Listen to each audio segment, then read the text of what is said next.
Well, hello everyone, and welcome to another episode of Harebrained Games. We're going to do an unboxing of a new game from Compass Games. Well, not new to me. It's been out for a little while, called Test of Faith, the Arab-Israeli War of 1973.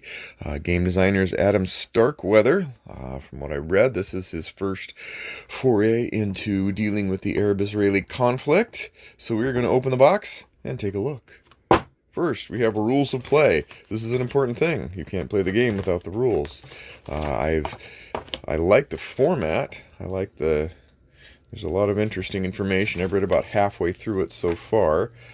Some different things about movement and movement points, and yeah, this is a different beast in your conventional chit kind of situation. So, read through, lots of information, seems to be quite verbose.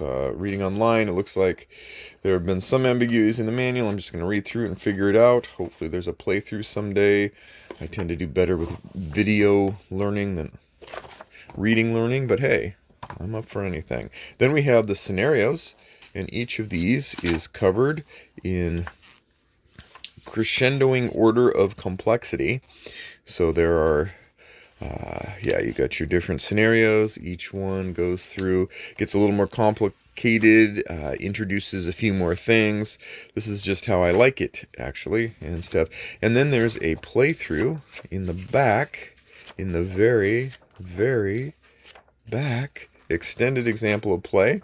I'll be reading that too. Hopefully that will make my brain less fuzzy, and I'll be able to understand what to do. And of course, an extended sequence of play, a lot of steps. Then we have, right in the box, don't even have to search for it online, the errata from earlier this year. So, yeah, that's, all in all, doesn't seem too bad. Yep, mistakes are made, but hey, we'll see how it goes. Then we have baggies. These are straight from the Sinai, if I'm not kidding. They're not. And then we have dice. Each side gets in, I believe, a 10-sided dice and a 6-sided dice. Then we have a ton of counters, and these are generally a larger size.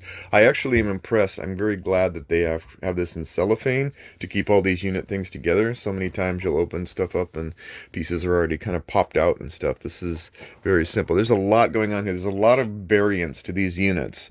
I can tell already. There's a lot of very specific information that went along with it. Then you've got a hex terrain table, and that's interesting. I haven't learned yet, but there's restricted terrain, which is not sure what that actually denotes. There's leg and jeep only equipped units, and then there's equipment modifier. There's tanks. There's a lot of different types of things going on. There's you can see from the different terrain types, there's defensive values, some modifiers based on certain criteria that I don't know yet.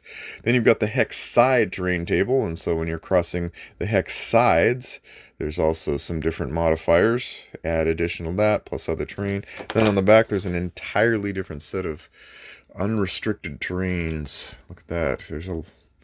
Not sure what any of this means. Just know that it came in the box. Then we have the maps. We have Lebanon up here, which looks like it's blocked out. Unnavigable terrain, perhaps.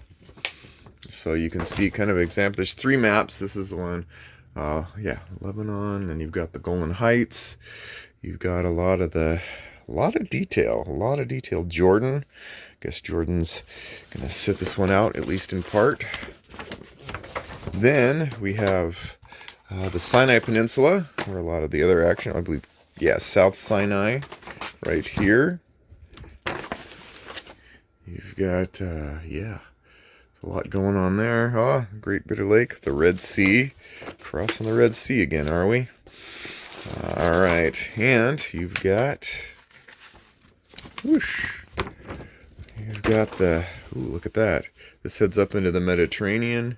You've got your areas here. You've got looks like the Suez Canal up there through that region. So there's a lot of terrain to traverse, and terrain, it seems, plays a very big role in this.